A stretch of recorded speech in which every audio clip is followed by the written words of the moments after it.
Assalamualaikum warahmatullahi wabarakatuh. Saya Nugraha Jadenata dengan NIM 21030403 jurusan Manajemen Prodi Ekonomi dan Bisnis. Baiklah, di sini saya akan memaparkan materi ujian saya tentang pertemuan 9 sampai 14. Pertama, kemampuan antarpribadi. Kemampuan antarpribadi atau interpersonal skill adalah kemampuan seseorang untuk berinteraksi dan berkomunikasi secara efektif dengan orang lain. Keterampilan ini mencakup berbagai aspek seperti komunikasi verbal dan nonverbal, mendengarkan aktif, empati, memecahkan konflik, dan bekerja sama. Kemampuan antarpribadi yang baik sangat penting dalam kehidupan pribadi, sosial, dan profesional karena membantu membangun hubungan yang positif, menyelesaikan masalah, dan mencapai tujuan bersama. Terdapat beberapa aspek seperti komunikasi. Komunikasi, kemampuan menyampaikan ide dan perasaan dengan jelas serta memahami pesan yang disampaikan orang lain, baik secara verbal maupun nonverbal. 2. Empati, kemampuan untuk memahami dan berbagi perasaan orang lain secara melihat sesuatu dan perspektif mereka. 2. Inovasi dan perubahan organisasi. Inovasi dan perubahan organisasi adalah dua hal yang saling terkait erat dan krusial bagi kelangsungan serta kesuksesan organisasi di era terus berubah. Inovasi menuju pada penerapan ide ataupun praktik baru yang menciptakan nilai tambah, serta perubahan organisasi adalah proses transformasi organisasi dari kondisi saat ini menuju kondisi yang diinginkan. Terdapat beberapa jenis inovasi seperti 1. Inovasi produk, pengembangan produk baru atau peningkatan produk yang sudah ada. 2. Inovasi proses, perubahan cara kerja proses produksi atau layanan untuk meningkatkan efisiensi dan efektivitas. 3. Inovasi bisnis, perubahan model bisnis, strategis pemasaran atau cara organisasi menghasilkan pendapatan. 4. Inovasi organisasi, perubahan struktur, budaya, atau sistem manajemen organisasi.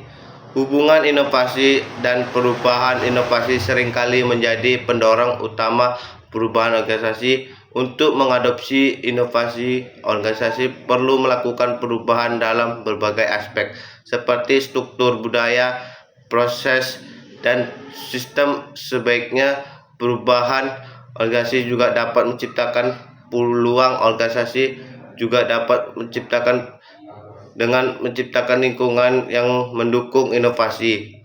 Organisasi dapat mendorong karyawan untuk berpikir kreatif, menghasilkan ide-ide baru, dan mengimplementasikan inovasi yang dapat meningkatkan kerja organisasi. 3. Manajemen pemasaran, manajemen keuangan, manajemen SDM, dan manajemen operasional. Manajemen pemasaran, manajemen keuangan, manajemen SDM, dan manajemen operasi adalah 4 pilar utama dalam manajemen sebuah organisasi. Masing-masing memiliki fungsi dan fokus yang berbeda, namun saling terkait dan penting untuk kesuksesan perusahaan. A. Manajemen pemasaran. 1. Fokus pada strategis dan pelanggan, kegiatan untuk memasarkan produk atau jasa termasuk riset pasar, pengembangan produk, promosi, dan penjualan. 2. Bertujuan untuk menarik dan mempertahankan pelanggan serta mencapai target penjualan dan pangsa pasar. B. Manajemen keuangan. 1. Mengelola aspek formasi perubahan termasuk pencernaan anggaran, pengelolaan arus kas, investasi, dan pengendalian risiko keuangan. 3. Bertujuan untuk mencapai serta kesehatan finansial perusahaan, meningkatkan probabilitas dan memastikan kelanjutan bisnis. C. Manajemen sumber daya manusia atau SDM. 1. Mengelola aspek-aspek yang berkait dengan karyawan, mulai dari rekrutmen, pelatihan, pengembangan hingga pengelolaan kinerja dan kompensasi. Selanjutnya, hubungan antar fungsi. 1. Keempat fungsi ini saling terkait dan mempengaruhi satu sama lain. Contohnya, manajemen pemasaran membutuhkan informasi dari manajemen operasi mengenai ketersediaan produk dan perkiraan waktu pengiriman. Manajemen operasi juga membutuhkan informasi dan manajemen pemasaran mengenai permintaan pelanggan. 2. Keberhasilan organisasi sangat bergantung pada koordinasi dan sinergi yang baik antar fungsi-fungsi ini. 4. Motivasi. Motivasi adalah dorongan internal atau eksternal yang menyebabkan seseorang bertindak untuk mencapai tujuan atau menghindari situasi yang tidak diinginkan. Motivasi bisa berasal dari berbagai faktor, termasuk kebutuhan, keinginan, harapan, dan cita-cita. Motivasi juga dapat diselesaikan menjadi motivasi intrinsik atau dari dalam diri, dan ekstrinsik atau dari luar. Jenis-jenis motivasi. 1. Motivasi berinteraksi. Motivasi yang berasal dari dalam diri individu seperti minat, kepuasan, atau rasa ingin tahu. 2. Motivasi ekstrinsik. Motivasi yang berasal dari di luar individu seperti imbalan, hukuman, atau tekanan sosial. Fungsi motivasi. 1. Mendorong timbulnya perilaku. Motivasi adalah pendorong utama seseorang untuk melakukan suatu tindakan. 2. Menginginkan perilaku. Motivasi membantu seseorang untuk mengarahkan perilakunya menuju tujuan yang ingin capai. 3. Mempertahankan perilaku. Motivasi dapat membuat seseorang tetap fokus dan bersemangat dalam mencapai tujuannya. Faktor-faktor yang mempengaruhi motivasi kebutuhan. 1. Kebutuhan dasar manusia seperti makan, minum, dan tempat tinggal, serta kebutuhan dan rasa aman, cita, dan penghargaan. 2. Minat dan bakat. Minat dan bakat yang memiliki seseorang dapat menjadi pendorong kuat untuk mencapai tujuan. Contohnya, motivasi. Seseorang siswa belajar dengan giat karena termotivasi untuk mendapatkan nilai bagus atau motivasi intrinsik. 3. Seseorang karyawan bekerja keras karena termotivasi oleh bonus yang dijanjikan atau motivasi ekstrinsik. Ciri cara meningkatkan motivasi. 1. Menciptakan tujuan yang jelas dan spesifikasi. 2. Memecah tujuan benar menjadi langkah-langkah kecil. 3. Fokus pada proses bukan hanya hasil akhir. 4. Mencari dukungan dari orang lain. 5. Memberikan penghargaan pada diri sendiri atas pencapaian. 5. Kewirausahaan. Kewirausahaan adalah kemampuan atau proses untuk menciptakan sesuatu yang baru, baik itu berupa produk, layanan, usaha, atau bahkan solusi, dengan memanfaatkan peluang dan mengelola risiko untuk mendapatkan keuntungan atau dampak positif. Ciri-cirinya. 1. Motivasi. Selalu mencari cara baru atau ide kreatif.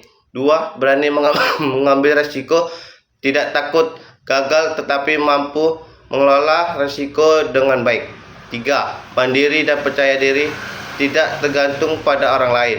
4. Ulet dan gigih, tidak mudah menyerah dalam menghadapi tantangan. 5. Berorientasi pada tujuan dan hasil. Tujuan kewirausahaan. 1.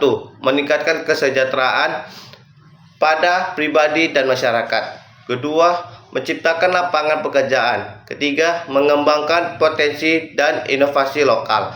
Keempat, mendorong perubahan ekonomi nasional. 6. Dinamika kelompok dan kerjasama tim. Dinamika kelompok dan kerjasama tim adalah dua konsep yang saling berkaitan dengan konteks kerja bersama.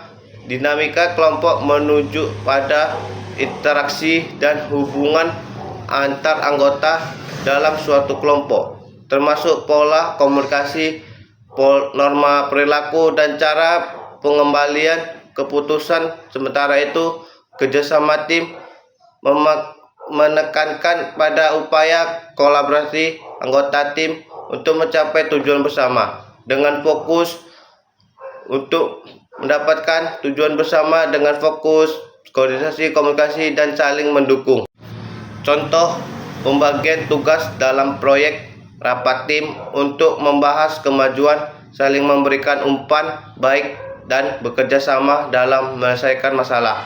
Dinamika kelompok dan kerjasama tim adalah dua aspek penting dalam konteks bersama. Dinamika kelompok yang positif dapat mendukung kerjasama tim yang efektif dan mendukung kerjasama yang efektif. Sebaliknya, kerjasama tim yang baik dapat memperkuat dinamika kelompok dengan memahami dan mengelola kedua konsep ini. Organisasi dapat menciptakan lingkungan kerja yang lebih produktif, inovatif, dan harmonis. Sekian dari presentasi saya. Bila ada salah kata atau kurang paham, mohon maaf. Billahi taufiq saya. Assalamualaikum warahmatullahi wabarakatuh. Baiklah, selanjutnya akan saya menjelaskan jawaban selanjutnya. 1. Berdasarkan teori Maslow, pada level kebutuhan, apa masalah Bapak Didu terjadi? Jawab: Bapak Didu mengalami masalah pada level kebutuhan penghargaan dalam hierarki Maslow. Pada tahap ini, individu merasa perlu mendapatkan pengakuan dan penghargaan diri lingkungan kerjanya.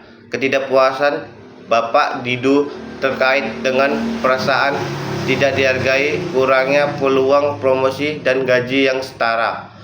2. Bagaimana teori dua faktor Herzberg menjelaskan kondisi ini?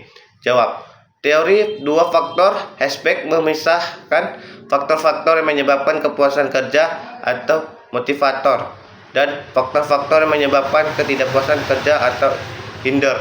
Dalam kasus Bapak Didu, kurangnya peluang promosi dan gaji stagnant adalah faktor-faktor hinder yang menyebabkan ketidakpuasan. Sementara itu, hasil kerja yang menurun dan tidak adanya umpan balik positif bagi dianggap sebagai motivator yang hilang.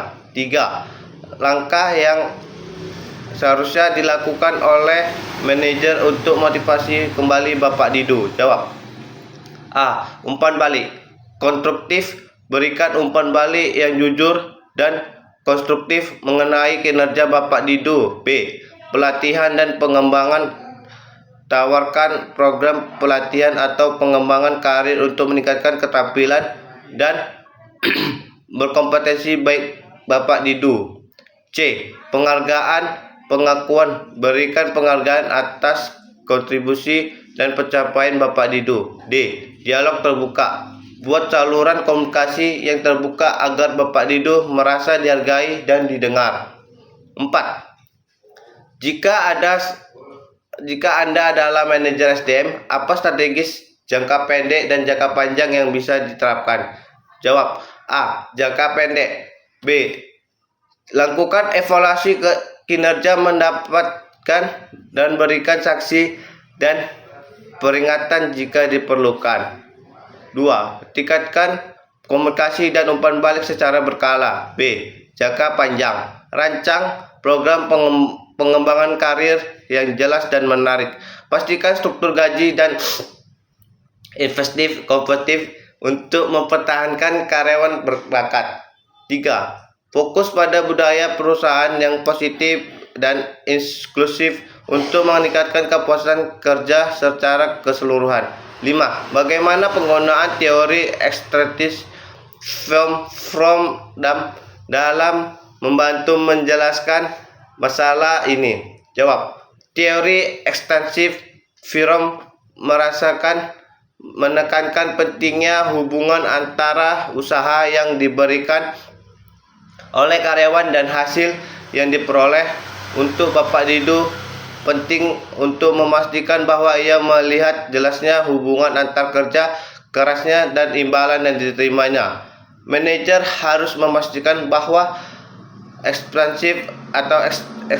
ekspektasi Bapak Dido percaya bahwa usaha ekstra yang dilakukan akan menghasilkan peningkatan kerja. Instrumentalitas ada kepastian bahwa peningkatan kinerja akan dihargai dengan promosi atau inovasi. Hanya valuasi atau nilai imbalan yang terima Bapak Dido sesuai dengan kebutuhan dan harapannya. Dengan demikian, Bapak Dido akan termotivasi untuk meningkatkan kinerjanya karena ia melihat manfaat langsung dari usahanya. Sekian dari penjelasan dari presentasi saya. Bila ada kekurangan atau kesalahan kata, mohon dimaafkan. Billahi taufik hidayah. Assalamualaikum warahmatullahi wabarakatuh.